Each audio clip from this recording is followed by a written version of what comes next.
Assalamualaikum warahmatullahi wabarakatuh.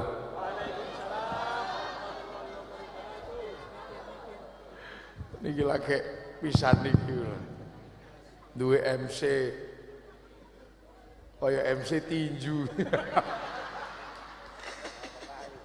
Antara Muhammad Ali, Mike Tyson. Bismillahirrahmanirrahim. Bismillah. Wassalatu wassalamu ala Rasulillah Sayyidina Muhammad ibn Abdillah wa ala alihi wa ashabihi wa azwajihi wa dzurriyyatihi wa ahli baitihi wa man tabi'ahum bi ihsan ila yaumil qiyamah. Para alim, para ulama, para kiai ingkang kawula hormati, pengurus Jamaiyah Nahdlatul Ulama kang hadir, MWC NU ini hadir, Muhammadiyah enten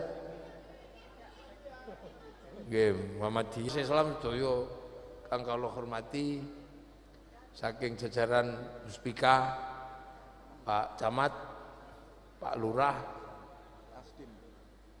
Pak Kasdim, nggih Pak Lurah. Oh niki saking Babinsa. Oh saking Kapolsek, saking Pak Kasdim, RC, Pak RT, sedaya ingkang kula hormati, hadirin wal hadirat jamaah Masjid Nurul Hidayah, perumahan Taman 5.000 layah makanan. Kemarin Malang itu pakai mercon. Jadi saya datang itu disambut setengah jam mercon.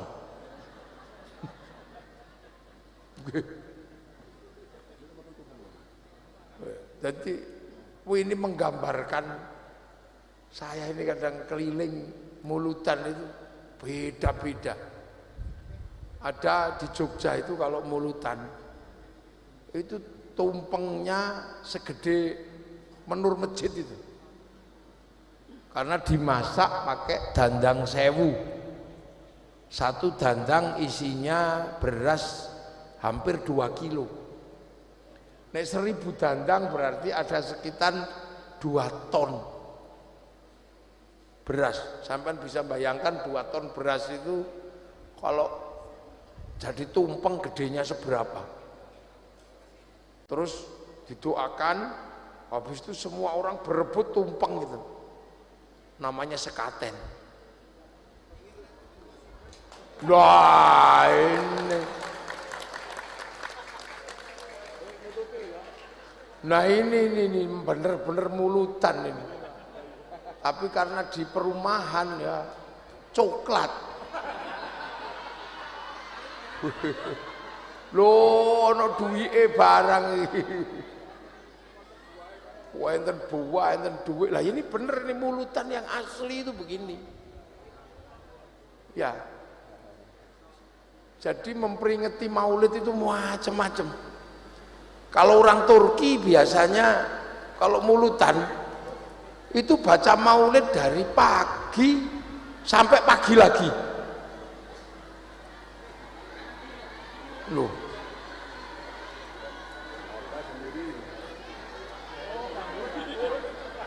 Oh, enggak mau ketutupan.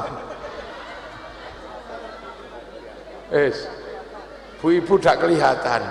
Geser titik, geser titik.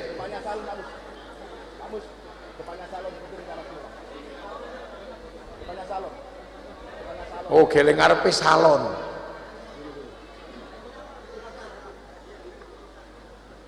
Wes. Nggih. Jadi mulutan itu macam-macam. Kalau orang Banjarmasin itu kue semua kue keluar. Nah ini mulutan di dalam negeri. Kalau di Turki itu mulutan lapangan Istanbul itu orang baca Maulid 24 jam. Habis itu seluruh jalanan itu berisi makanan semua, makanan, mainan anak-anak, kulkas, sepeda motor, ada semua, bebas pokoknya. Semua pengen menyenangkan umat Rasulullah. Jadi mulutan paling seru itu ada di Chetnya. Chetnya itu negara bagian Uni Soviet dulu. Itu kalau sudah mulutan itu langsung dipimpin oleh presiden Chetnya. Saya pas ke sana presidennya pas Ramadan Kadyrov. Dia keluar bawa gelas. Nah, gelas itu adalah gelas yang pernah dipakai minum oleh Rasulullah. Itu diarak keliling negara. Pakai motor blong-blongan itu. Pakai mobil berdiri di kap semua. Semua orang melihat bahwa Rasulullah punya tinggalan gelas itu. Habis itu sampai di lapangan istana Chetnya makan bareng. Terus di Soviet itu, di Uni Sovietnya sendiri kalau orang Islam bikin mulutan itu gunungan buah. Jadi buahnya nggak cuma segini ini. Wah, itu bisa sampai masjid-masjid itu gunungan buah. Orang Irak, apalagi negara Afrika. Kalau negara Afrika kayak di Niger itu kalau mulutan itu memotong kambing hampir 1 juta ekor semua. Akhirnya saya itu sampai pada kesimpulan, termasuk di Indonesia, kalau acara-acara peringatan yang lain itu lebih banyak pengajian gitu aja, tapi di kampung-kampung itu kalau mulutan itu keluarnya makanan yang enak. Ini kan aslinya mestinya orang kampung semua ini, terus bekerja sukses di Surabaya, Sidoarjo, Mojokerto, akhirnya bisa punya di rumah di perumah. Aslinya paling Lamongan, Gresik, Jombang, Bojonegoro lho, ndak desa ngono wae mesti ngono. Makanya pasti semuanya masih punya ingatan bahwa nek mulutan itu manganan enak keluar. Nah, sesungguhnya mulutan yang asli itu ya makan itu. Kalau mulutan pengajian kayak gini nih mulutan model baru. Modelnya siapa? Model Sayyid Salahuddin Al-Ayyubi. Jadi persiapan perang di Antokia ditantang oleh Pangeran Richard atau Lionheart. Ya sudah, daripada kita perang nggak ada habisnya, mari kita perang terakhir. Menang ya sekarang, mati ya sekarang. Kita perang di Antokia, sebuah lapangan di dekat Filistin. Lah kaum muslimin waktu itu takut melihat pasukan Pangeran Richard. Makanya Sayyid Salahuddin Al-Ayyubi terus kemudian berijtihad bagaimana cara membangkitkan semangat kaum muslimin. Maka kemudian salah satunya adalah membuat ingatan kembali tentang Rasulullah. Yang pertama adalah membuat lomba penulisan sejarah atau manakib atau sejarahnya hidup Rasulullah dengan pujian-pujiannya. Nah, dari situ kemudian lahirlah Dibak sama Berjanji, yang orang kemudian punya ingatan kembali tentang Rasulullah. Karena sebelumnya nggak ada orang berani nulis cerita tentang Rasulullah, tapi lama-lama cerita tentang Rasulullah itu hilang karena orang nggak ada yang nulis. Akhirnya sama Sayyid Salahuddin Al-Ayyubi ini ditulis bagaimana cerita dan sejarah Rasulullah itu tidak hilang. Nah, akhirnya kemudian dibacakan pada saat memperingati kelahiran Rasulullah. Itu agar orang punya ingatan kembali tentang Rasulullah. Setelah itu bagaimana orang itu nggak takut mati. nggak takut mati, maka diajaklah ziarah ke makam-makam syuhada oleh Sayyid Salahuddin Al-Ayyubi. Pasukannya diajak ziarah ke Uhud, ke Badar, ke tempat-tempat perang membela agama. Dan agar hatinya tenang, persiapan perang, diajak kembali melakukan zikir-zikir taqarrub kepada Allah, karena ala bidzikrillah tatmainnul qulub. Akhirnya di mana-mana orang berzikir, di mana-mana orang membaca qasidah, membaca sirah Rasulullah, di mana-mana orang berziarah untuk apa? Mengingat bahwa membela agama itu enggak mudah. Akhirnya semangat kaum muslimin bangkit kembali, dan perang di Antokia dimenangkan oleh kaum muslimin. Semenjak itu, oh ternyata untuk membangkitkan semangat tentang Rasulullah butuh wasilah, butuh jalan. Seperti orang kalau pengen anaknya pinter, perintahnya kan cuman alimu auladakum, ajarlah anak-anakmu, perintahnya gitu tok. Akhirnya kemudian agar itu terjadi, orang bikin madrasah. Tidak ada orang perintah bikinlah madrasah, itu enggak ada. Perintahnya adalah alimu auladakum fa innau makhluquna li zamanin ghairi zamanikum. Ajarilah anak-anakmu tentang pengetahuan karena dia bukanlah zamanmu. Utlubul ilma minal mahdi ilal lahdi. Tuntutlah ilmu dari gendongan sampai liang lahat. Akhirnya orang bikin sekolahan. Orang yang baik adalah orang yang membaca Al-Quran dan mengajarkannya. Perintahnya cuma gitu aja. Maka kemudian wasilahnya, jalannya seperti apa? Bikin TPQ, TPA. Kulu wasrobu, makanlah dan minumlah, gitu dok. Maka wasilahnya adalah orang bikin sumur, makanlah, orang bikin pertanian. Loh, makanya itu orang akhirnya ngerti, cintailah Rasul, semangatlah mencontoh Rasul, mengingat Rasul untuk membangkitkan semangat. Oh, akhirnya dengan cara ini orang bisa kembali mengingat Rasul. Orang kemudian dengan cara zikir, orang hatinya tenang. Ternyata dengan cara ziarah, orang ingat bahwa berjihad di jalan Allah itu kadang butuh pengorbanan. Lah inilah yang kemudian terjadi di kalangan kaum muslimin hari ini. Maka kemudian peringatan Maulid untuk mengingatkan kembali bahwa Rasulullah pernah dilahirkan, untuk mengingat perjuangan bahwa Rasul pernah berhijrah, dibikin peringatan hijriyah itu agar orang ingat bahwa itu istrimu, jangan lupa, dibikinlah ulang tahun perkawinan. Agar orang ingat itu anakmu, dibikinlah ulang tahun anak. Agar ingat kamu itu kotamu, bahwa itu dulu diperjuangkan dengan darah dan nyawa para syuhada pendiri bangsa, dibikinkan peringatan pitulasan, peringatan hari jadi. Jadi orang itu butuh. Semenjak itu kemudian orang butuh, oh ternyata orang itu butuh wasilah. Orang pusing, ya Allah kepalaku sakit, tidak bisa langsung ya Allah hilangkan sakit kepalaku, tapi orang harus pergi ke warung cari budrek.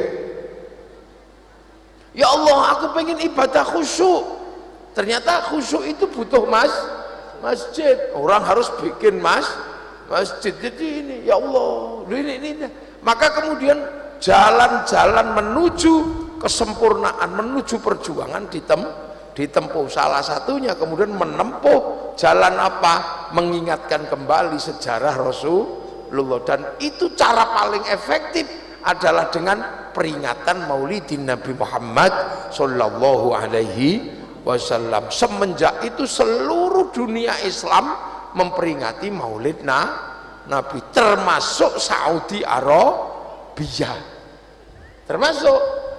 Cuman di Saudi masalah, karena setiap peringatan Maulid Nabi menghasilkan emosi, karena mengingat Nabi begitu mulia, tapi ada kecelakaan sejarah, cucu Nabi dibunuh karena problem politik. pelakunya ya Yazid. Nah Yazid ini diinget-inget ternyata ibunya dari Badui, kampung Najd. Dilalah waktu itu orang yang panjang wong Najd. Dilalah Ibnu Saud itu kampungnya Najd, penguasa Saudi itu sak kampung. Daripada nanti membicarakan politik, mengingat balik, akhirnya kemudian zaman Abdurrahman bin Abdul Aziz As-Saud, peringatan Maulid Nabi di Makkah, di Madinah dilarang. Pelarangannya bukan pelarangan syar'i, tapi pelarangan politik. Itu ada, itu catatannya masih komplit. Baca catatan-catatan Imam Nawawi, baca catatan Ibnu Hajar Al-Hitami ada di situ. Nah itu loh. Jadi makanya kadang kita ini memperingati. Makanya di dunia Islam yang lain semua memperingati. Mulai dari negeri Islam Malaysia, negeri Islam cuman satu negara tok namanya Saudi Arabia. Tapi sekarang juga diperingati, tapi cuman makan-makan ya sekedar makan gitulah. Kenapa kemudian orang setiap maulid kok lebih mengedepankan makanan? Kok tidak? Tadi kita pengajian, kita ini komplit, ya makan, ya ngaji. Nah kenapa makan? Ternyata ini tradisinya sahabat. Jadi sahabat itu punya kebiasaan, setelah nanya, ya Rasul, kenapa engkau puasa hari ini? Karena aku bersyukur di hari inilah aku dilahirkan. Loh, jenengan puasa ya Rasul? Ya, aku puasa. Begitu tahu Nabi itu puasa, para sahabat itu pulang ke rumahnya masing-masing. Bilang sama istrinya, Dek, Rasul ini puasa. Mari masak yang enak, nanti sore kita bawa ke Rasulullah untuk berbuka. Wah, akhirnya apapun dimasak, terus sore-sore dibawa ke Rasul. Ya Rasul, saya bawa ini ya Rasul untuk berbuka. Oh, enak punya saya ya Rasul, itu mie ayam, punya saya gulai. Jadi di tempat Rasul itu banyak makanan yang disiapkan oleh para sahabat. Akhirnya Rasulullah, ya sudah, kumpulkan. Begitu ngumpul, Rasulullah berdoa, Allahumma barik lana fima rozaqtana wa qina adzaban. Nah itu yang ditunggu oleh para sahabat, doa barik gitu loh. Allahumma barik lana. Karena begitu Rasulullah mendoakan dengan doa barokah, maka makanan itu berubah menjadi makanan barokah. Karena habis didoakan, karena makanan itu berubah menjadi milik Rasulullah. Wong diajak monggo ya Rasul, iya wis ayo bareng-bareng icipi satu-satu. Allahumma barik lana fima rozaqtana wa qina adzabannar. Lo doa barik itulah yang, karena apa? Begitu didoakan barik, makanan ini berubah status menjadi makanan barokah. Kan gitu. Karena kalimat barik lana, maka makanan ini berubah menjadi makanan barokah. Nah itu yang ditunggu. Begitu jadi makanan barokah, dimakan, makanan itu jadi barokah lah. Begitu makanan barokah masuk ke tubuh, jadi daging barokah lah. Daging barokah itu tidak dimakan sama api neraka itu. Makanya barik lana itu terusannya waqina adzabannar loh. Jadi ini makanya barik lana, berkahilah kami. Itu juga bentuk pengakuan bahwa di dalam makanan itu nggak cuma satu orang yang terlibat, makanya menggunakan kalimat kami, mutakalim ma'al ghair, bukan mutakalim wahdah. Karena makanan ini melibatkan semesta, terlibat orang, terlibat alam, terlibat. Yang nanam siapa? Begitu tanaman ini nggak bisa besar kalau nggak pakai pupuk, yang mupuk siapa? Pabrik pupuk terlibat. Dan semua orang terlibat dalam makanan pasti pengen yang terbaik. Nanam nasi pengen jadi beras terbaik, bikin pupuk pengen jadi pupuk yang terbaik. Itu melibatkan banyak sekali orang.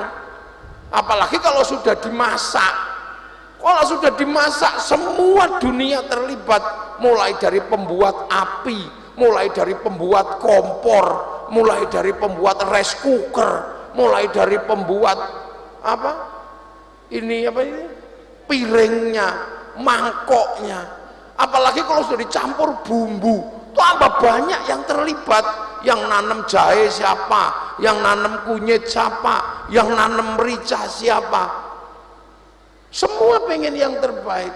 Setelah itu kemudian menjadi sedap karena dikasih garam. Garam yang terlibat banyak sekali. Orang Mojokerto tidak punya garam, yang bikin garam orang Madura, yang bikin garam orang Gresik. Kita nggak pernah tahu waktu bikin garam itu orangnya kencing atau tidak ditambah garam, kita nggak ngerti. Dan semua pengen terbaik. Berkahilah siapapun yang terlibat di dalam urusan makanan. Wih, ini semesta kalau udah urusan makanan. Makanya bariklah lana. Nah itu begitu ini jadi makanan barokah. Loh, mosok sih makanan bisa nyimpen barokah? Ya bisa, jangankan makanan, kaset aja bisa nyimpen suara. Contoh lain ada enggak? Ada. Laki-laki dan perempuan, laki-laki dan perempuan itu pacaran, ya. Nah pacaran ini nggak punya status, haram dia, pegang-pegang jiwit-jiwit nggak boleh. Tapi begitu laki-laki perempuan itu pergi ke KUA berdua, terus di sana dipertemukan, barokallahu laka wa barokah alaika. Setelah itu keluar, barangnya masih sama, celananya juga belum berubah, tapi statusnya berubah dari laki-laki dan perempuan menjadi suami istri. Sama makanannya masih sama, tapi statusnya berubah ketika sudah didoakan Allahumma barik lana, berubah jadi makanan barokah. Maka sahabat waktu itu masak yang enak-enak supaya apa? Begitu setelah didoakan doa barokah, dimakan juga enak. Makanya orang kalau bikin berkat itu yang enak-enak, biar kalau dimakan kembali itu enak lah. Sekarang kadang kita lupa, bikin berkat itu nggak enak, nasinya kering, minyak keriting gitu. Begitu habis didoakan doa barokah, dibawa pulang waktu mau dimakan nggak enak, akhirnya dikasih makan kucing, akhirnya kucingnya yang barokah. Loh, makanya kalau ada mulutan gini, orang dulu masak yang enak-enak. Sampean kalau nggak mau tabaruk makanannya dimakan orang lain, engkremi dewe, widakku dewe, nggak boleh begitu, baru pangan dewe. Makanya kumpulnya makanan yang banyak karena doanya Allahumma barik lana, burak barik. Maka orang sini kadang mengatakan panganan teko niku jenenge barian, karena dongane barik, Allahumma barik lana, barik iki burak barik ya apa to, wong Jawa tatet ya pentet, kakek tekek cak bareng barik kok burak barik iki apa to, artinya wong Jawa oh barian itu. Nah, ini sebenarnya adalah pelajaran dasar apa? Menitipkan barokah melalui makanan masuk ke dalam daging dan darah. Kalau bensinnya bagus, pertamaknya bagus, maka dia akan bergerak ke tempat yang bagus. Makanya kalau mulutan begini, tabaruklah makanan yang banyak. Setelah itu kalau nggak habis, berikanlah sama sopir-sopir di pinggir jalan itu. Siapa tahu setelah makan makanan barokah, di dalam tubuhnya mengalir darah solawat, darah barokah. Begitu nyopir angkot gitu, waktu sholat menggok ke masjid, syukur-syukur sambil dikasih sarung. Begitu orang dulu. Keinginan agar semua orang baik. Kenapa? Karena Rasulullah itu punya sifatnya apa? Anittum harisun alaikum bil mu'minina raufur rahim.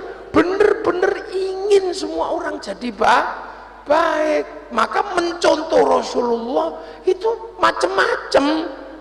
Ada yang mencontoh Rasulullah jenggotnya, monggo ndak apa-apa karena Rasulullah memang jenggoten, tapi jangan paksa orang Mojokerto yang jenggotnya cuma dua, ndak apa-apa. Karena Rasulullah orang Arab, kita orang Indonesia. Ada hal yang bisa dicontoh karena bangsanya berbeda, ada yang enggak. Makan 3 jari, Rasulullah bisa dicontoh oleh orang Arab karena makanannya sama-sama kurma. Lah kalau sini soto, lontong kupang, ya nggak bisa pakai 3 jari. Jubah, orang sana masih bisa jubahan karena tempatnya bersih. Nah orang sini pengen pakai jubah, masalah kalau pakai nanem padi. Makanya jubah yang tadinya baju syar'i dipotong namanya sar'un. Nah orang Jawa nggak punya huruf ain, punyanya monggo potongo, maka sar'un jadi sarung, saruan jadi sarungan. Makanya orang pakai sarung nggak pernah ribut celana cingkrang atau tidak, karena dengan sarung bisa fleksibel. Sampean kalau mau cingkrang lintingan sing rodok dukur, nek pengen dawa plotrok no, lo itu fleksibel kita. Jadi Rasulullah itu semangatnya. Makanya kita ini sebenarnya sedang mengarah bagaimana mencontoh semangat Rasulullah untuk membuat kaum muslimin menjadi semangat beragama. Anittum harisun alaikum bil mu'minina raufur rahim. Loh itu makanya sahabat kita contoh, ini tuh contoh. Lah itu loh Rasulullah. Makanya kita ini alhamdulillah gitu ya. Kita punya tradisi dasar dalam menghormat tabarruk seperti sahabat tabarruk kepada Rasulullah, karena Rasulullah itu rahmatan lil alamin, rahmati wong alam. Makanya Rasulullah itu ya milik orang seluruh dunia. Makanya ketika orang-orang mencontoh Rasul ini beda-beda, ya nggak masalah. Ada yang mencontoh model NU, ada yang mencontoh model Muhammadiyah, ada yang mencontoh model LDII, ada yang mencontoh model MTA gitu, macam-macam. Enggak, Rasulullah itu manusia paling kompleks, manusia paling top sedunia. Dilihat dari semua sisi, Rasulullah bisa dicontoh. Wong kelasnya Rasulullah. Rasul itu jangan mbok bayangno Rhoma Irama. Nyontoh Rhoma Irama aja macam-macam. Ada yang bisa nyontoh kalungan tasbih, ada yang juga bisa nyontoh sampai nikah banyak, ada yang cuma tasbihnya tok, nikah banyaknya nggak berani. Itu kayak kelas Rhoma Irama. Makanya jadi jangan berdebat. Umat Rasulullah itu macam-macam, dinamikanya luar biasa. Jadi jangan Rasulullah ini tiba-tiba mau mbok contoh dari satu sisi, ya nggak bisa. Ada yang mencontoh model NU, ada yang model Muhammadiyah. Kalau Muhammadiyah mencontoh tarwehnya cuman 8. Kalau NU ngambil yang 20. Kenapa? NU orang kampung. Enggak, waktunya longgar. Karena setelah cocok tanam habis itu leye-leye. Nah kalau Muhammadiyah kan tipologi orang kota, capek sudah. Kerja seharian dijak tarweh 20 kesuwen. Makanya ngambil yang 8. NU desa-desa karo ngantuk-ngantuk. Ini ya ping 20 tapi cepat. 9 dolin ini cepat. Enggak usah ribut. Siapa yang lebih benar? Ya yang bener ya yang tarweh, yang nggak bener ya yang nggak tarweh. Paling kalau ribut, kamu kenapa milih 20? Kamu 8. Saya milih 20 karena lebih aman. Besok kalau di akhirat yang bener yang bener 8, saya masih punya sisa 12. Nah kalau yang bener 20 sampai yang kurang 12 itu nyari di mana? Loh ya paling gitu, nggak usah ribut. Karena Rasulullah ini, loh Rasulullah ini orang Tidak ada yang bisa nyontoh full, itu nggak bisa. Rasulullah itu kompleksitas dunia itu ada di Rasulullah itu. Jadi nggak mungkin dicontoh dengan satu gaya itu, nggak bisa. Wong zaman Rasul masih hidup itu loh, itu sudah aneh-aneh kok, macam-macam. Ada gaya kayak Sayyidina Ali. Itu orang kalau sholat, Allahu Akbar, itu dipanah kakinya, nggak kerasa itu kelas Sayyidina Ali. Karena begitu Allahu Akbar masuk ke jaringan wifi-nya Rasulullah. Nah di belakangnya lagi kelas badui-badui, Allahu Akbar. Mogok. Kenapa? Kerusak-kerusak di belakang. Sholat itu sulit ya Rasul. Nah kenapa? Tuhannya nggak kelihatan. Loh ya Allah, umat saya ada yang nggak bisa ya Allah. Ya sudah, nanti diajari. Maka kemudian turun malaikat menjelaskan bagaimana sih sebenarnya cara sholat yang benar itu. Ya sudah, kalau bisa ya kayak Sayyidina Ali. Kalau nggak bisa ya gampang. Ubudullaha ka'annaka tarahu fa illam takun tarahu fa innahu yaraka. Beribadalah kamu kepada Allah seolah-olah kamu lihat Allah. Kalau kamu nggak lihat Allah, yakin Allah lihat kamu. Makanya Allahu Akbar, seolah-olah kamu lihat Allah. Inni wajjahtu wajhiya, kayak depan karo Allah. Tapi kan ini ternyata nggak serius. Gaya-gayanya tok berhadapan sama Allah. Begitu lihat ke bawah, sarungnya bolong. Begitu Allahu Akbar, inna sholati wa nusuki wa mahyaya wa mamati inni wajjahtu wajhiya. Enggak taunya begitu, baru sebentar ting ting bakso. Allahu Akbar. Bismillahirrahmanirrahim. Sabbih isma rabbikal a'la alladzi khalaqa fasawwa. Suwe lama ini mesti. Kenapa imamnya pakai yang ini? Lah, bagi yang seperti itu bagaimana coba? Ya nggak apa-apa. Yang penting kamu merasa dilihat Allah. Kamu merasa melihat Allah tapi ternyata kamu cari nggak ketemu, maka ya nggak apa-apa. Yang penting kamu jangan lupa ketika kamu sholat dilihat Allah. Fa innahu yaroka. Maka ya sudah, Allahu Akbar. Tahu-tahu ting ting bakso. Nggak apa-apa, boleh.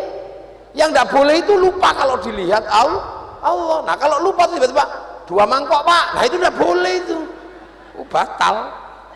Allahu Akbar. Tahu-tahu loh sarungnya bolong. Boleh sama ndelok ini, tapi jangan lupa bahwa Anda sholat itu dilihat Allah. Makanya lihat sarung bolong itu boleh, yang tidak boleh itu dicunyuk-nyuk. Nah itu tidak boleh. Jadi besok itu mesti ramai Allahu Akbar. Itu pendukung Ganjar, tidak taunya lihat kaosnya Anies. Atau pendukung Anies lihat kaosnya Prabowo. Boleh sampean boleh, tapi yang tidak boleh terus dicawok gegering. Nah itu tidak boleh. Loh, akhirnya yang pinter bisa sholat, yang bodoh juga bisa sholat. Loh enak. Nah sampean ya yang penting kan kalau nggak bisa sholat ya yang penting makmuman, udah makmuman, wes enak. Lah itu makanya enak. Lu sahabat itu nggak pinter semua. Jadi sampean pikir zaman Nabi itu jenisnya semua satu? Enggak. Kalau yang pinter-pinter itu nggak usah tak ceritain, yang bodoh-bodoh aja ada. Sahabat tiba-tiba datang ke Rasul karena gaya kampung. Rasulullah lagi ngajar di masjid itu, bengok-bengok deh. Mat. Loh sahabat lihat, ya Allah, ini orang apa kok berani panggil Rasulullah mat ini? Ini apa? Akhirnya Rasulullah bilang, ya Muhammad, ya, sekarang suruh masuk. Akhirnya Mas masuk, disuruh masuk. Mat, apa? Aku kok pengen kencing. Disuruh kencing, tidak ke toilet di depan Rasul, langsung kencing di dalam masjid. Sahabat Umar marah. ini orang mau dipotong kepalanya. Kata Rasul, jangan Umar, jangan. Gini-gini ya umatku. Cuman ini orang dari kampung. Ada di kampungnya sana emang kencingnya sembarangan. Ada bantrek ya dikencingi. Ada selokan dikencingi. Gini-gini juga santriku, tapi ini santri Mojokerto. Krian gitu kan. Bisa. Tuh. Macam-macam jadi zaman. Makanya di dalam Al-Quran orang seperti ini diabadikan wajah amin aqsal Madinah, orang dari ujung kampung sana. Aqsa itu maknanya apa kalau bahasa sini? Kalau jauh itu baid. Aqsa Jabal Kat. Sembuhlah. Loh, ada jadi karena apa? Anitum harisun. Karena benar-benar pengen semua orang itu mendapatkan ajaran Islam walaupun sepotong, beli anni walau ayat, walaupun sedikit itu. Yang penting kecipratan agama Allah.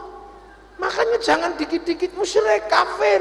Itu orang tidak punya perasaan. Anittum harisun alaikum bil mu'minina raufur rahim.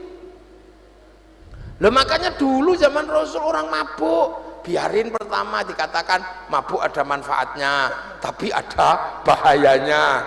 Akhirnya yang terima ya terima, yang nggak terima ya tetap mabuk sambil sholat.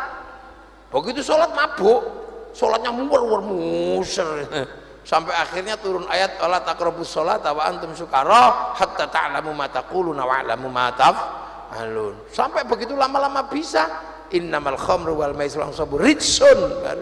Semua perlahan-lahan. Jadi itu karena semangat, makanya Rasul nggak pernah terus kafir, nggak pernah, karena anitum harisun alaikum bil mu'minina raufur rahim. Terhadap orang beriman itu Rasulullah banget cintanya, banget keinginannya agar semua menjadi lebih baik. Nah, orang beriman itu apa sih kata Rasulullah? Ya cuman syaratnya antuk minabillah, iman kepada Allah, iman tok.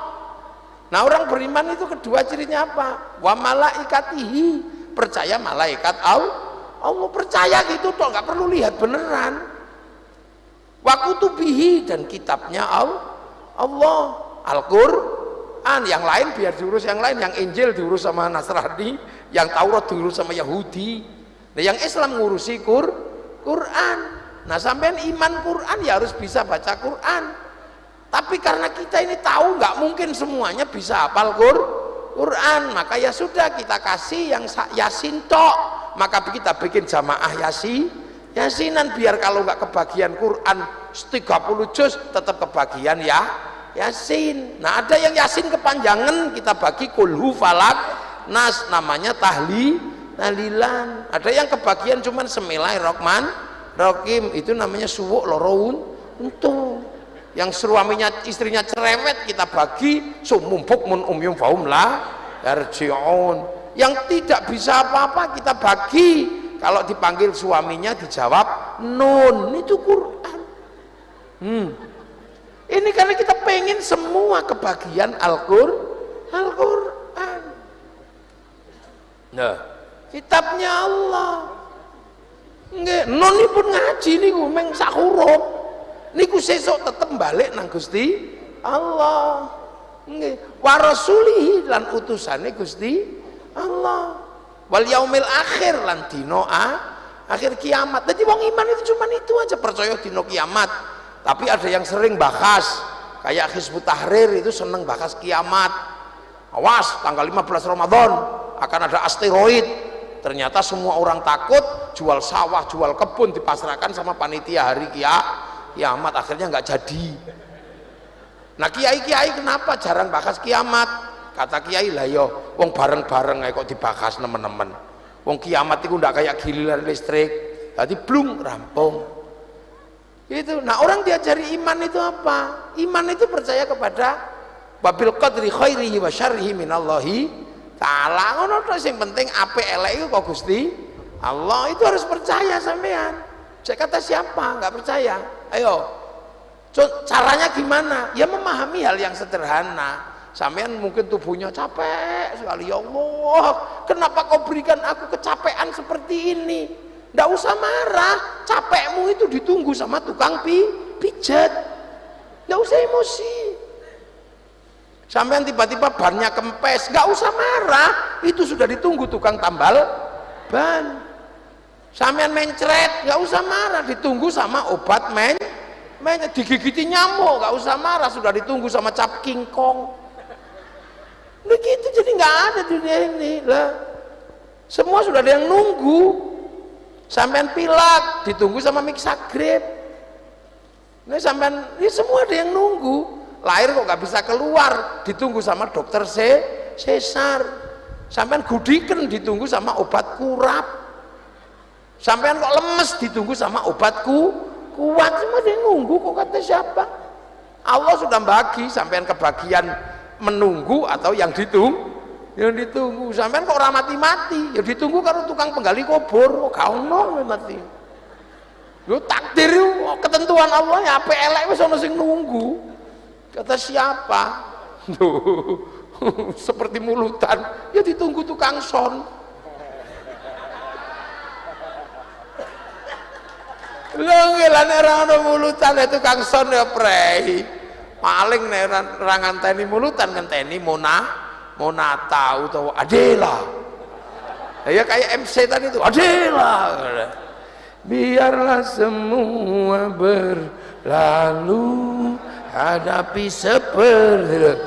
Lah itu tukang son, maka kadang ya ketemu Adela, kadang ketemu marhaban ya padha ae ono sing ngenteni dhewe. Lha iki takdir. Lho makanya terhadap orang beriman itu kamu jangan keras-keras. Mari kita semangat. Kenapa? Tidak semua kebagian sama. Nah itu Rasulullah. Makanya Rasulullah itu saking berharapnya orang itu menjadi orang beriman, sampai terhadap orang yang meludahi setiap hari, begitu sakit ditengok. Loh ini loh, ini mari yang kita contoh. Jadi Rasulullah itu bisa dicontoh dari semangatnya itu. Ya Allah, sampean orang datang ke Rasul, ya Rasul, apa? Kangen ya Rasul. Loh kamu dari mana? Dari kampung ya Rasul. Kamu kangen aku? Iya ya Rasul. Kami itu kalau nggak ketemu engkau selama 3 hari, turun 3 kilo ya Rasul. Loh lah terus, tapi kalau aku kangen engkau ya Rasul, aku itu bikin puisi. Puisi apa? Ya pokoknya muji-muji engkau lah ya Rasul. Akhirnya yang satu, ya udah kamu dulu. Anta syamsun, anta badrun, anta nurun fawqa nur, anta iksir wa ghali, anta misbahus nur. Ya satu gantian. Assalamu alaika zainal anbiya'i, assalamu alaika. Kata Rasul, udah makasih, matur nuwun Kang. Terus serbannya Rasul itu dikasihkan sama 2 orang itu. Namanya orang kampung dapat serbannya Rasul, saking senengnya lari keliling kampung, ye. Lah yang lain tahu itu serbannya Rasul, dikira nyuri, dikejar 2 orang itu. Kamu pasti nyuri ya? Enggak, aku tadi itu muji Rasul, malah dikasih serbannya, kasih burdahnya ini. Loh, Rasul gak marah? Enggak, kamu kalau gak percaya besok yuk datang ke Rasul, rombongan. Akhirnya semua sak kampung rombongan ketemu Rasul di depan Rasulullah assalamualaikum. Nggak taunya di antara rombongan itu ada yang bawa kendang, bawa duf. Akhirnya tung tang. Sahabat Ali datang, kok rame, kenapa ini? Asik juga katanya. Sahabat Utsman, asik juga. Lagi rame itu nggak taunya sahabat Umar datang, marah. Apa ini dangdung bikin pusing aja. Akhirnya kendangnya diambil, dibanting sama Umar. Ya udah langsung berhenti, diem. Siapa yang berani sama Sayyidina Umar? Jangankan manusia, setan aja takut sama Sayyidina Umar. Nah itulah makanya ada yang mengatakan terbangan bawa duf atau kendang itu tidak boleh karena Sayyidina Umar banting kendang. Tapi seluruh sahabat itu bisa menjadi landasan hukum, namanya atharus sahabah. Bekas-bekas kelakuannya sahabat. Lah sahabat kan banyak, di situ ada Sayyidina Ali, ada Sayyidina Utsman, ada Rasulullah, ada Sayyidina Umar. Yang nggak suka cuman Sayyidina Umar 1, tapi yang 3 senengnya di voting 3 lawan 1, ya menang yang 3, makanya terbangan boleh. Loh itu loh. Setelah diteliti kenapa kok Sayyidina Umar banting terbang, banting kendang, karena Sayyidina Umar itu nggak suka nyanyian, orangnya galaknya luar biasa. Nggak ada lagu-lagu dalam sejarah Sayyidina Umar itu. Kalau baca Quran sak masjid takut semua waktu itu. Bismillahirrahmanirrahim, alhamdulillahirabbil alamin. Siapa berani dengerin depes? Nah kalau Sayyidina Utsman, Sayyidina Ali itu enak didengar. Bismillahirrahmanirrahim. Kenapa bilang Allah? Tadi kok enggak? Loh berarti sampean bukan termasuk yang orang keras, orang lembut, makanya begitu dengan keras kaget. Kalau sampean orang yang keras, bismillahirrahmanirrahim, Allah, pasti gitu tadi. Nah itulah makanya FPI yang keras-keras gini nggak cocok di sini, karena di sini orangnya lembut. Loh itu. Nah itu makanya jadi jangan kok Sayyidina Umar itu kerasnya luar biasa. Makanya waktu meninggal Sayyidina Ali nazar, orang kok kerasnya gini, kalau mati ditanya malaikat Mungkar Nakir jawabnya apa kira-kira. Maka begitu Sayyidina Umar meninggal, kuburannya di kuping sama Sayyidina Ali gini. Dan keramat kan Sayyidina Ali, wong sahabat paling setia di depan Rasul, dengar malaikat Mungkar Nakir datang, assalamualaikum, salam. Siapa itu? Mungkar Nakir, ya Umar. Ada apa? Ya mau nanya apa? Ya marrobuka. Ya Allah, apalagi? Udah itu aja nggak jadi. Nah, itu makanya kan kerasnya luar biasa. Makanya sampai dijelaskan Sayyidina Umar itu saking kerasnya, sampai ketika semua masalah yang lembut-lembut itu nggak ada penyelesaiannya, yang keras Sayyidina Umar. Dalam satu kitab dijelaskan ja'arajulun ila Umar bin Khattab, ada laki-laki datang ke Sayyidina Umar. Itu siapa? Abu Dzar Al-Ghifari. Abu Dzar itu kepala suku, panglima perang, kaya, tapi punya istri cerewetnya luar biasa. Yang lain poligami, dia sendiri enggak, tapi istrinya cerewet. Sampai Abu Dzar, ya Allah istriku kok cerewet gini, awas tak tukar tambah aja. Tapi sebelum ditukar tambah, awas aku tak curhat dulu sama Sayyidina Umar. Umar pasti ngerti cara menaklukkan perempuan cerewet kayak begini. Datanglah ke Sayyidina Umar sore-sore, assalamualaikum.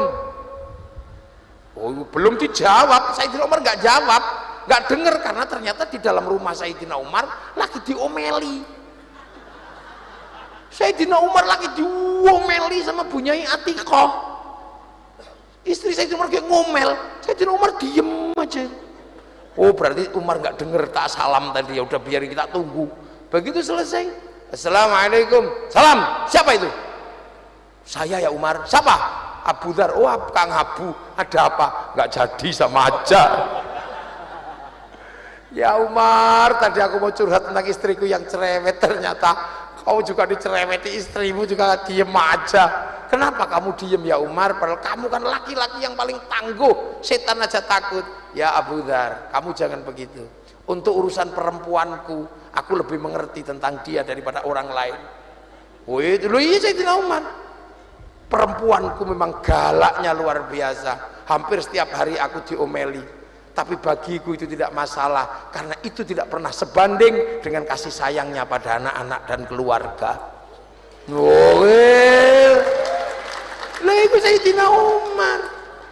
Galak itu seumur-umur gak pernah membentak istrinya. Loh kok kita itu gaya, kita mencontoh Sayyidina Umar, diomeli istrinya lebih keras daripada perempuannya.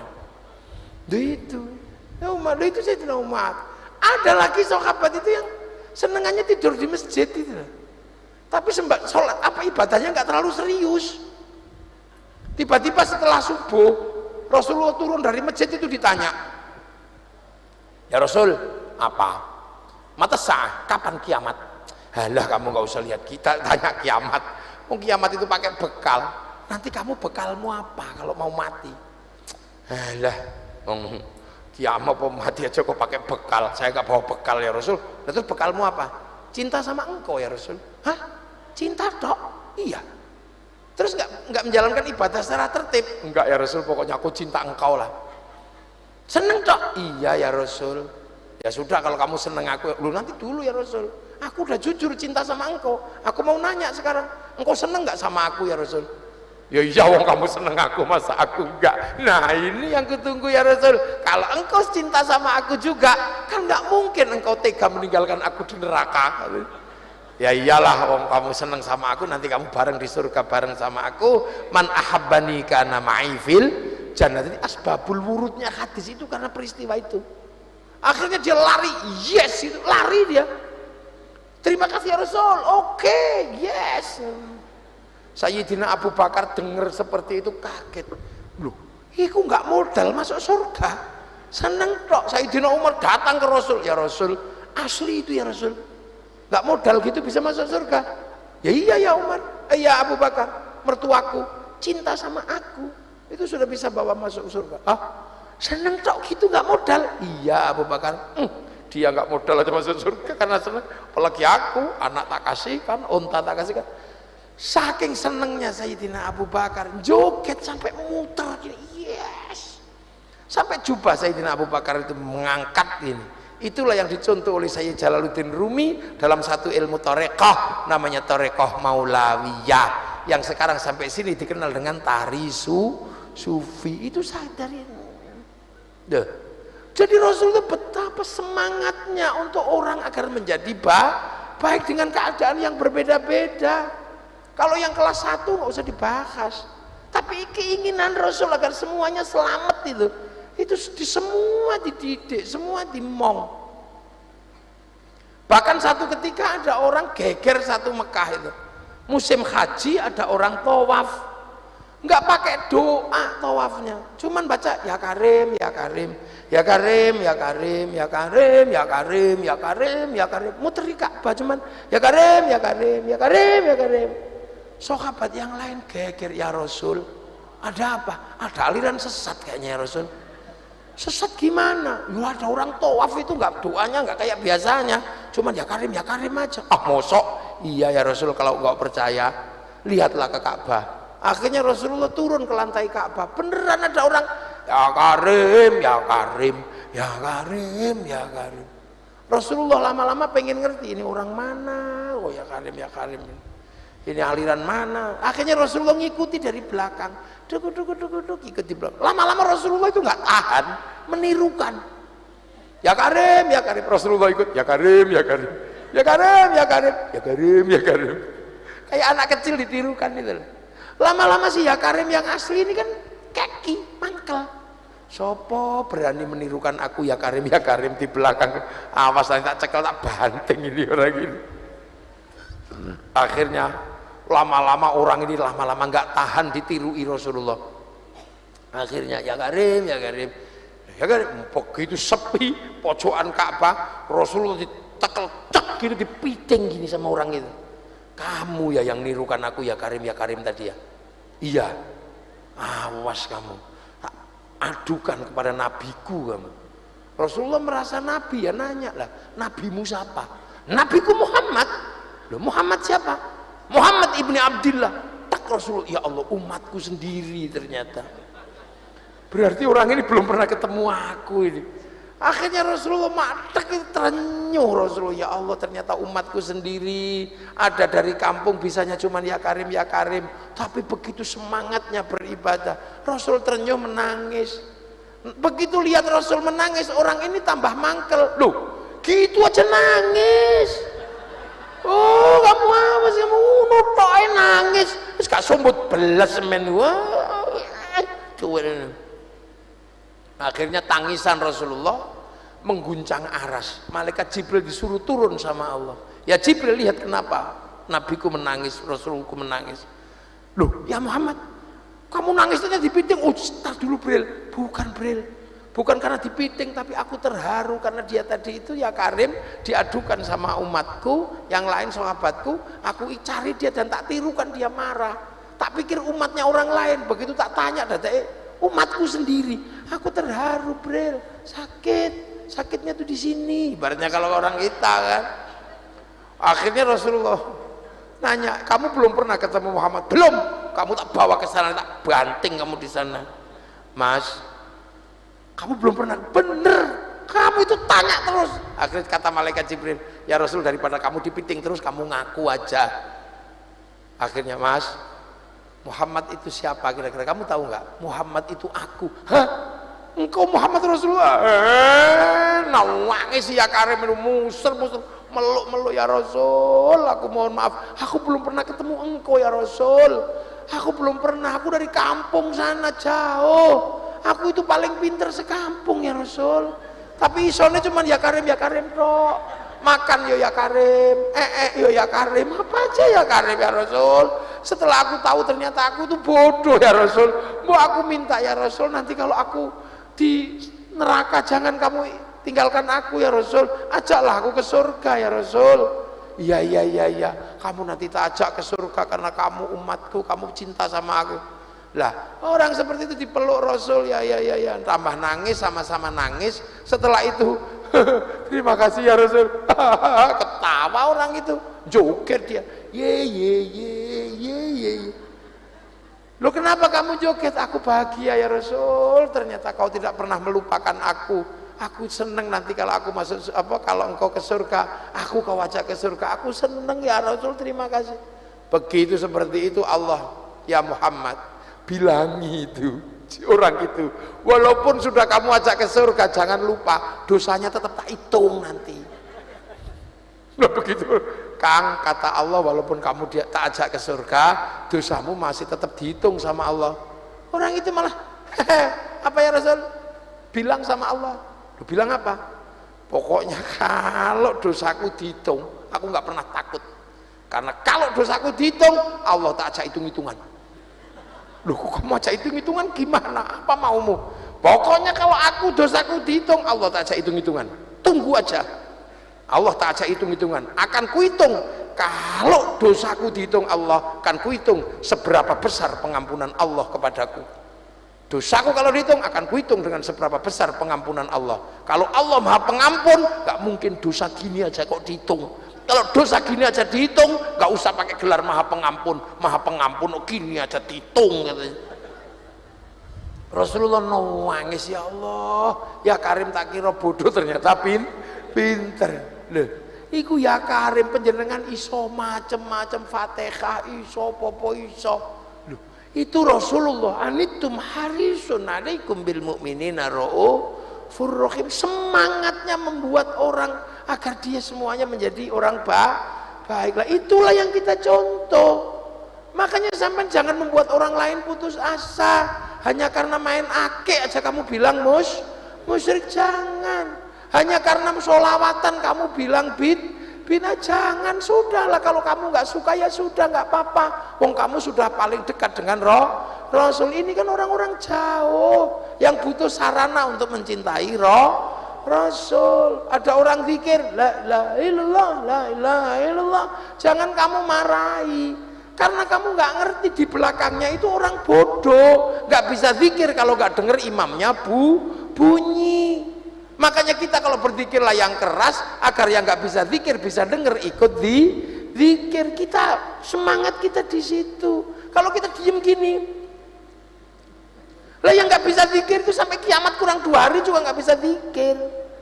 Kalau kita zikir gedek-gedek la ilallah, jangan marah.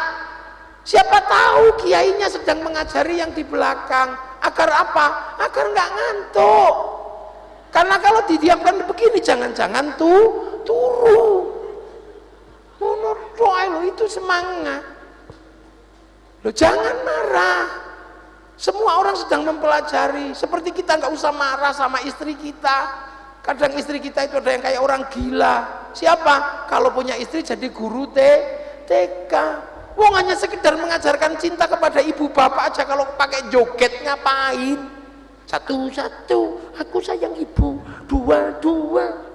Wong gitu aja. Tapi kan yang diajari itu anak kecil. Kalau nggak pakai joget dia nggak ngerti. Yang sabar.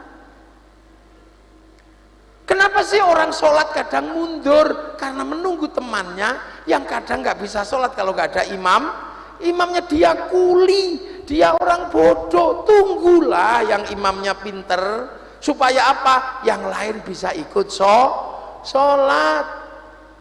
Kalau masih belum datang, Robbana ya Robbana, tunggu.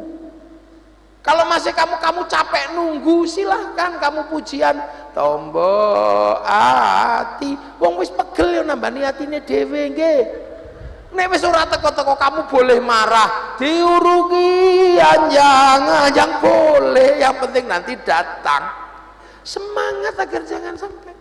Kalau kita lihat ada teman-teman kita yang bodoh, mungkin nggak ngerti cara minta kepada Allah, maka kamu wakili mintakan kepada Allah. Yang lain suruh amin, karena tidak semua orang bisa berdoa amin. Nanti kalau kecapean teriaklah amin gitu, imammu pasti ngerti, oh wis kepegelen kayak mulano amin gitu. Semua itu jangan sampai umat Islam ini nggak ada yang ngomong gitu loh, jangan sampai. Kalau ada orang mati, jangan kamu biarkan, dia butuh doa, doakan, semangatlah mendoakan dari orang hidup sampai orang mati. Hadirkan dirimu, dia saudaramu, dia tetanggamu sesama kaum mukminin, kaum muslimin. Doakan. Kalau kamu masih mendoakan dengan Quran, doakan. Jangan kamu biarkan saudara-saudaramu itu mati dan tidak ada yang mendoakan 3 hari, 7 hari. Ya Allah, doakan.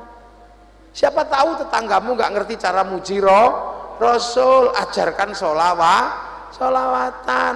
Tapi kamu kan kadang nggak ngerti, jangan-jangan temenmu itu senengannya dangdut, maka ajarkanlah solawatan dangdut. Ya Rasulullah salamun alaik, neng.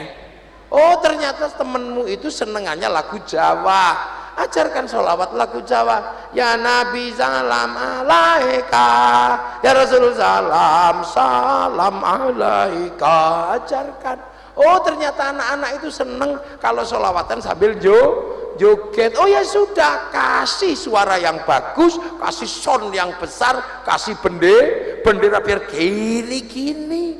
Wong seneng nabinya, nggak usah kamu kritik. Wong orang cinta itu nggak bisa dikritik. Wong namanya seneng, cinta kok pakai joget. Wong ketemu pacarnya aja yes gitu. Seneng itu nggak bisa dibicarakan. Itu cinta. Orang kalau cinta nggak usah kamu ceritakan. Wong cuman disuruh cinta sama cintailah sama Rasul. Seperti orang berumah tangga, kamu cintai istrimu, jangan kamu sakiti. Perintahnya cuman gitu. Lah caranya gimana? Ya terserah kamu. Bagaimana membuat istrimu tidak sakit. Kalau seandainya kamu ketemu istrimu weanan sama mantannya, ya nggak apa-apa, kamu lihat. Tapi kamu harus dengan sadar bahwa kamu harus mengasihi dia walaupun dia weanan sama mantannya. Loh itu laki-laki harus membangun caranya. Kalau kamu lihat istrimu weanan sama mantannya, kamu gak usah marah, karena mungkin dia sedang capek sama kamu, dia pengen merindukan yang lain. Nah, iya, tugasmu cuma satu, bahagiakan dia. Maka katakan, dek aku lihat ternyata kamu weanan sama mantanmu. Nggak apa-apa, kalau kamu masih merindukan mantanmu, rindukan, hadirkan mantanmu dari hatimu. Jangan kamu hapus mantanmu dari hatimu, karena sekarang tugasku yang akan menghapusnya. Wah, laki-laki lo gitu, itu akan terjaga kasih sayangnya. Perintahnya cuma cintai istrimu gitu. Yang pinter, kalau anda ketahuan punya banyak pacar sebelum dia, ya nggak apa-apa, dia pasti marah. Kalau dia marah wajar, tapi tugasmu tetap membangun cinta. Maka katakan yang baik, dek aku memang ada perempuan banyak sebelum kamu. Itu kenapa? Karena aku laki-laki yang layak dicintai wanita. Jadi tidak mungkin hidup seusiaku tanpa ada yang mencintai. Kalau seusiaku sebelum kamu gak ada yang mencintaiku, itu artinya aku laki-laki yang bermasalah, nggak laku. Ya jadi aku diperebutkan semua wanita sebelum kamu, seperti seperti perang Kurusetra di sana, Mahabharata, terjadi perang besar saling berebut kemenangan. semua perempuan memperebutkan kemenangan menjadi pendampingku, tapi perang itu berhenti sekarang kekasihku. Kenapa perang berhenti? Karena kamu pemenangnya. Begitu. Udah perintahnya cuma kasihi istrimu, cok, mekanismenya silakan. Ya kan? Saya pernah sama istri saya, Dek, yang dandan yang bagus, yang cakep, nanti kita kawinan jangan sampai kalah sama cantiknya perempuan lain. Dandan istri saya, tiba-tiba di perempatan saya lihat perempuan cantik, saya lupa kalau bawa istri, itu di belakang istri saya ada, orangnya bisa ditanya, wah saya belum, wah Yune gitu, dia marah. Kenapa mas? Apa aku kurang apa? Aku yang dandan dari pagi nggak pernah kau puji, ternyata perempuan yang tersembunyi masih kamu puji, dan masih terlihat perempuan yang cantik dan tersembunyi seperti itu. Apakah saya harus mengatakan, oh enggak deh, nggak mungkin, saya udah bilang ngomong lihat itu walaupun perempuan itu tersembunyi. Saya cuma mengatakan, Dek, aku ini laki-laki, kalau kau meminta aku untuk minta maaf untuk urusan ini, maaf, aku tidak akan pernah minta maaf untuk urusan aku melihat perempuan yang cantik tadi itu, setersembunyi apapun. Jangan aku minta maaf untuk urusan ini. Kenapa? Karena aku laki-lakimu yang sanggup melihat perempuan yang cantik setersembunyi apapun. Karena kalau aku gak bisa lihat perempuan yang cantik dan tersembunyi, mana mungkin dulu aku bisa menemukanmu. Lo kan kagak. Loh, ini bahasa untuk apa? Mendukung yang namanya cintai istri. Nah ini kan perintahnya cuma cintailah Nabi, cara membangun cintanya. Ya monggo. Kalau sampean dengan diem begini merasa sudah jatuh cinta, ya cukup. Tapi ada orang yang butuh ekspresi, bikin puisi. Dan jangan kau katakan seluruh puisi cinta itu adalah berlebihan. Itu berlebihan. Kenapa? Anta Samsun, anta Badrun. Seluruh kalimat cinta pasti berlebihan. Mana ada, Dek, wajahmu seperti purnama. Halah mas, ini gak purnama. Duh. Tapi itu ya Rabbi bil Mustafa balik maqasidan. Rasulullah itu tidak dalam kelas, dalam kapasitas menyampaikan doa. Loh kalau kalimat begitu aja kok persoalkan. Banyak sekali kalimat cinta itu bisa menjadi musyrik kalau dianalisa dari ilmu fikih. Dek, sehari aku tidak ketemu sama engkau, mati aku. Loh itu musyrik, loh masuk gak ketemu sehari aja mati. Tapi itu kalimat cinta. Kalimat cinta itu dari dulu bermasalah. Coba zaman lagu-lagu lawas itu. Ingin ku mati bila tak ingat dosa, ingin rasanya aku pulang ke rahim ibu. Itu kalau kamu baca dari kalimat fikih, kita akan menjadi orang yang durhaka. Segede itu kok mau masuk lagi ke rahim ibu. Romai Rama musyrik pasti lagunya. Ku tahu rumus dunia. Oh musyrik kamu, masa kamu tahu rumus dunia? Loh, seandainya aku bertemu Tuhan, akan kutanyakan tentang dirimu. Wong ketemu Tuhan malah tanya kekasihnya, mestinya loh. Kalimat cinta jangan kapan. Nah itulah seperti kalimat cintanya orang-orang kepada Rasul. Makanya kalau berbicara tentang kalimat cinta, belajarlah sama burung emprit. Dalam kitab Qisasul Anbiya, burung emprit itu jatuh cinta, merayu kekasihnya di singgasana Nabi Sulaiman. Dia lupa kalau Nabi Sulaiman itu bisa bahasa burung. Dia sekarang cinta, blebar-bleber, mubar-mabur di singgasana Nabi Sulaiman. Dek emprit, apa mas emprit? Ya dempret, jangan begitu, aku cinta padamu, emprit. Wah akhirnya emprit yang cuman jangan begitu. Karena aku inilah, kau ingin membuktikan aku cinta padamu dengan cara meruntuhkan kerajaan Sulaiman ini, akan aku runtuhkan kerajaan ini, akan aku hancurkan kerajaan Sulaiman Indonesia. Jadi makanya kita ini harus punya ukuran. Makanya rahmatan lil alamin itu pengertiannya luas sekali, luar biasa. Karena Rasulullah itu orang Mekah. Nah sementara Rasulullah lahir tahun 570, 650 jadi 610 jadi Nabi tahun 650, 571. Jangan kira kamu seluruh dunia itu jahiliyah, enggak. Yang jahiliyah itu orang Arab aja, orang Jawa maju sudah. Orang Jawa sudah punya kerajaan tahun 450 namanya kerajaan Kanjuruhan. tahun 400 punya kerajaan Tarumanegara, tahun 600 berdiri kerajaan Mataram, tahun 500 berdiri kerajaan Kalingga. Kita sudah maju loh. Makanya ketika Islam ketemu orang sini, ketemu orang yang sudah maju. Jangan kamu kira semuanya jahiliyah, yang jahiliyah itu di sana aja, ini sudah maju. Makanya ketika Islam ketemu orang Jawa, indah. Makanya kemudian kalau sampai salah cara menghubungkannya, pasti masalah. Karena kita sudah maju, di sana baru diajari waja'alnakum syu'uban wa qabaila lita'arafu. Orang sini sudah bineka tunggal ika. Di sana masih ribut masalah keturunan, masalah nasab. Sini sudah lewat tahun segitu. Sudah bineka tunggal ika. Ngomong sengomong udah selesai. Bahasa Arab masih akala yakulu, sini sudah ada kelasnya, sopan santun akhlak sudah jadi. Ada yang kelasnya ma'em, ada yang kelasnya dahar, ada yang kelasnya nedo, tapi medun, ada yang kelasnya badok, ada. Sudah struktur masyarakatnya udah jadi, sistem ekonominya sudah jalan. Di sana baru diajarkan akhlak, di sini akhlak sudah mateng. Hanya persoalan ketuhanannya yang berbeda. Ruang dagang sudah sangat kuat. Itu makanya kita punya sejarah besar, kerajaan Majapahit, kerajaan Singasari. Tahun 1250 Arab diluluh lantakkan Mongolia, Cina diluluh lantakkan Mongolia, Afrika diluluh lantakkan Mongolia, bahkan Eropa takluk sama Mongolia. Maka Mongolia ketika mau menyerang Nusantara ditaklukkan sama Kertanegara. Satu-satunya negara di dunia yang sanggup menaklukkan Mongolia adalah bangsa Nusantara, namanya Singasari. Loh, ini kadang kita lupa. Jadi mau pikir sandonya ini jahiliyah loh. Ya enggak. Makanya Islam itu digambarkan wakafa billahi syahidah. Itu Rasulullah masih sendiri.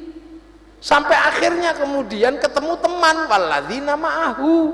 Temannya itu namanya sahabat. Makanya orang Arab itu ya sahabatnya Rasul ya orang Arab. Kok ketemunya orang Arab, maka sahabat Abu Bakar, Umar, Utsman.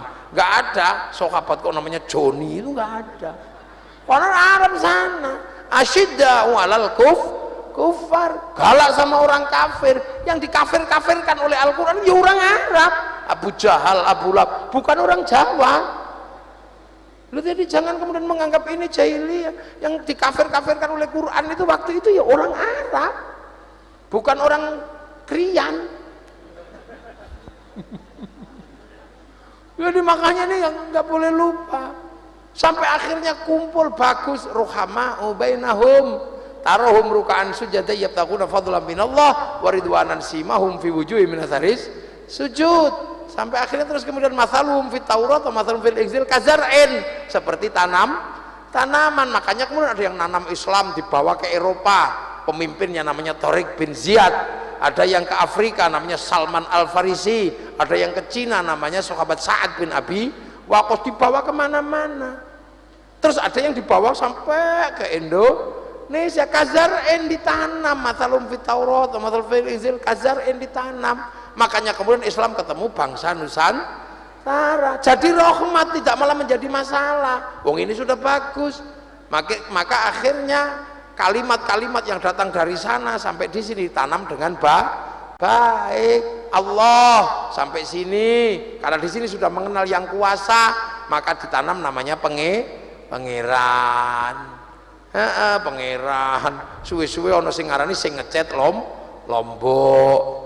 Saikhun ustadzun kayak saya ditanam namanya kiai, berteman sama kebu Kiai Slamet, tombak Kiai Pleret. Makanya nek dino suro ngumbah keris Kiai Pleret. Karena apa? Dia kalah sama Kiai Haji. Itu aja.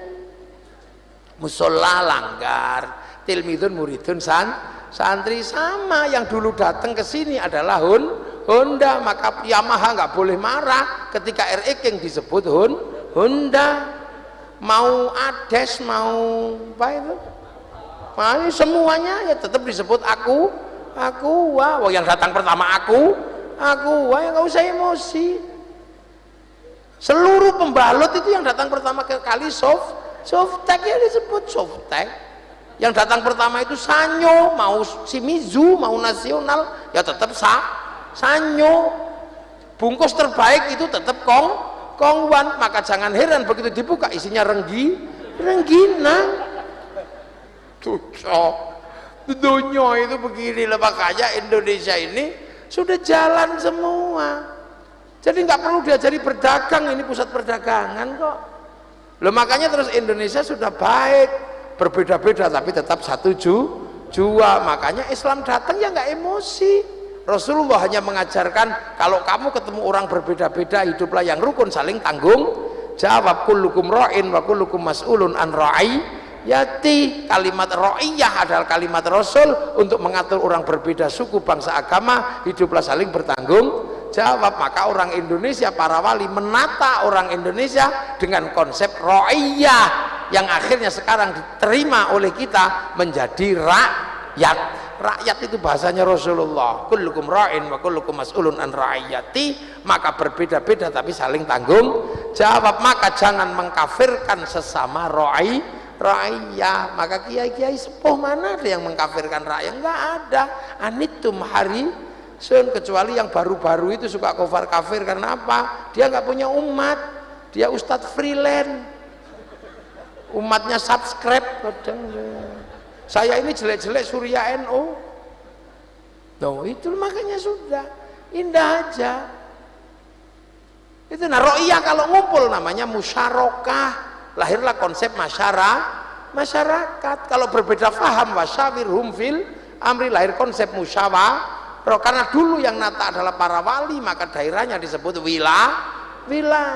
Kenapa yang datang ke sini wali? Karena di sini itu Hindu yang boleh ngomong agama adalah Brahmana, kasta tertinggi. Kesatria raja nggak boleh ngomong agama, ya. Besya pegawai nggak boleh ngomong agama.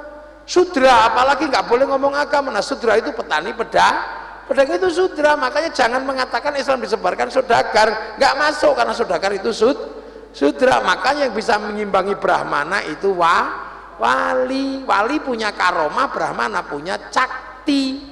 Makanya yang sering dibicarakan adalah tentang kesaktian. Wali itu siapa? Kekasih Allah. Karena apa? Karena dia kalau butuh sesuatu nggak nanya sana sini, langsung download ke harddisknya Allah kan punya harddisk di langit sana, pusat data.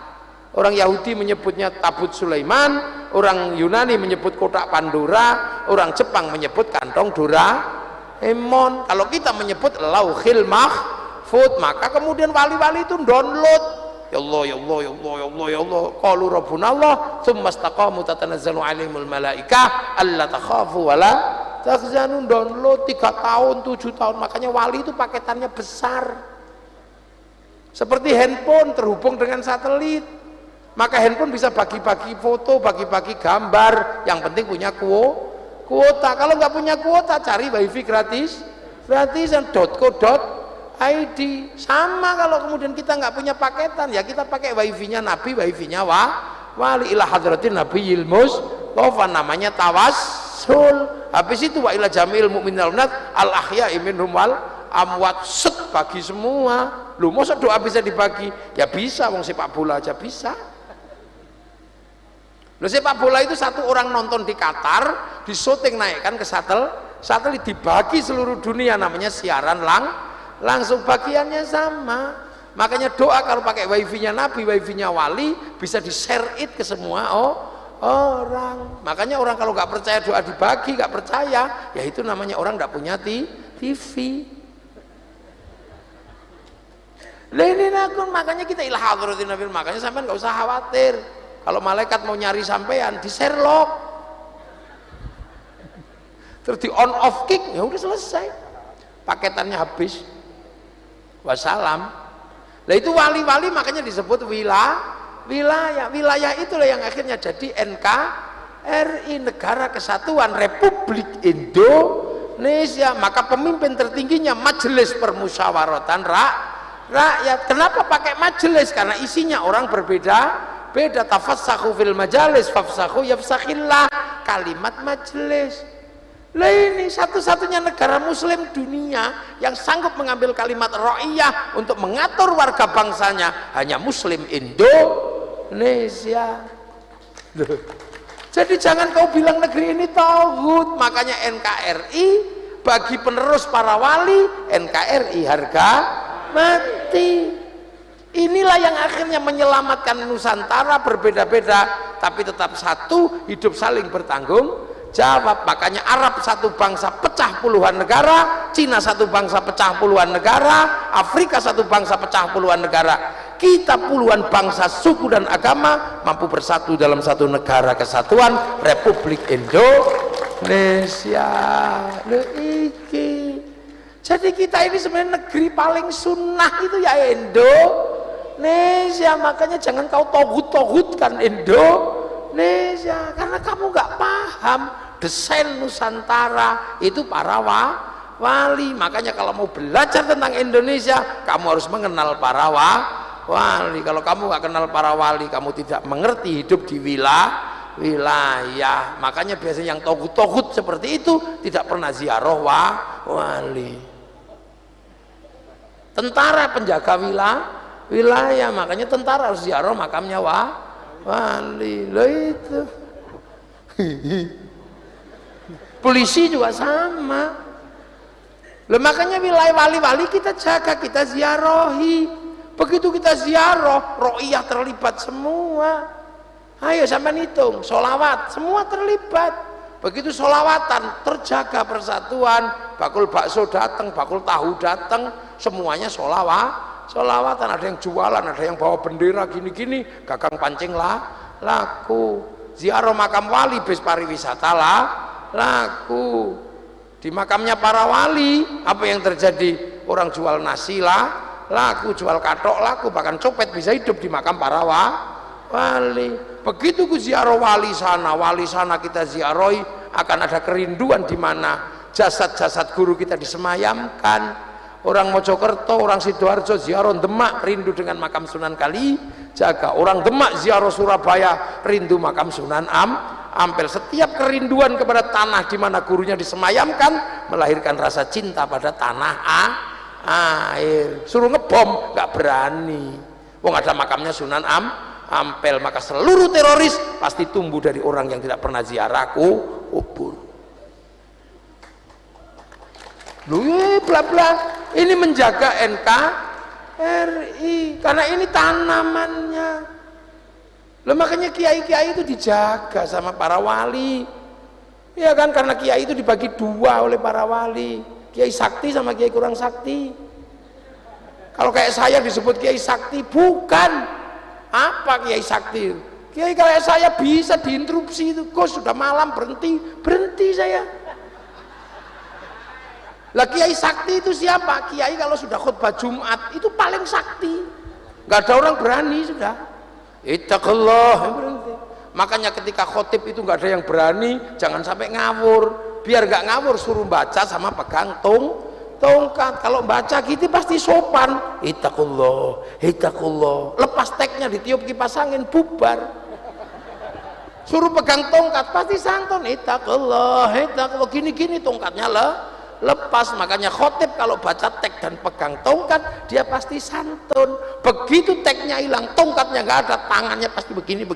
Ini saudara Jokowi pasti begitu. Nah, makanya santri-santri selalu bertegangan pegang tongkat sama tek. Agar apa? Kesantunan beribadah terjaga.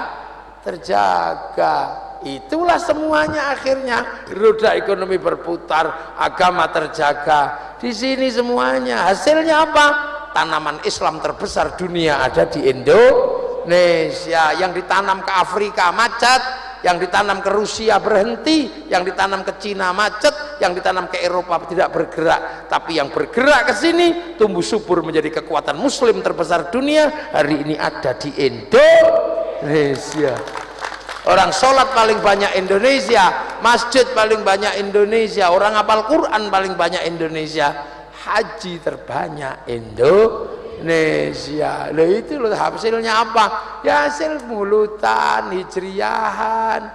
Yang ribut masalah perbedaan jenggot, Afghanistan tembak-tembak tembakan. Yang ribut masalah bendera tauhid, Suriah ambruk, Libya ambruk. Yang hanya pengen berkawan sesama Islam tok, Ikhwanul Muslimin di Mesir ambruk. Kita semua punya uji coba. Yang terbaik adalah hiduplah berbeda-beda tapi saling tanggung jawab, dan itu menurut Rasulullah konsepnya adalah ra'iyah yang diadaptasi orang Indonesia menjadi rakyat. Satu-satunya bangsa muslim yang bisa pakai kalimat ra'iyah hanya Muslim Indonesia.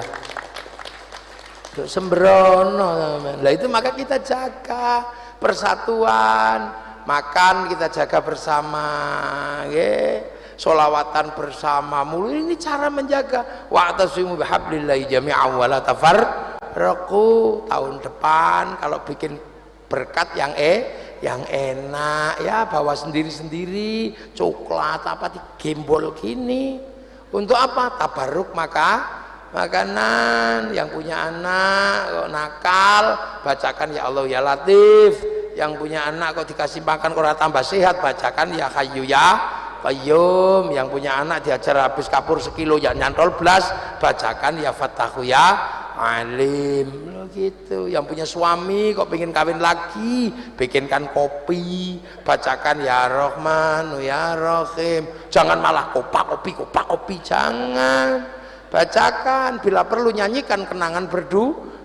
Apabila ku ingat dirimu di saat bersama, hidup sengsara makan sepiring, kita berdua tidur pun setikar bersama.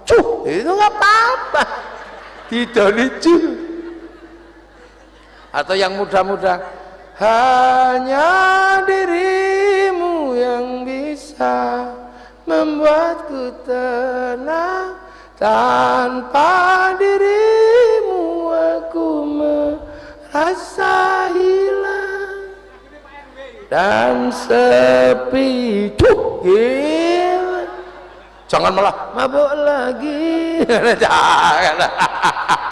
Lah itu tabarruk. Makanya Masya Allah Indonesia menjadi titipan atau celengan Rasulullah terbesar hari ini. Berbahagialah orang Indonesia. Besok kalau ketemu Rasulullah di sana, Assalamualaikum ya Rasulullah. Oh sahabatku, nggak taunya dari sudut yang lain.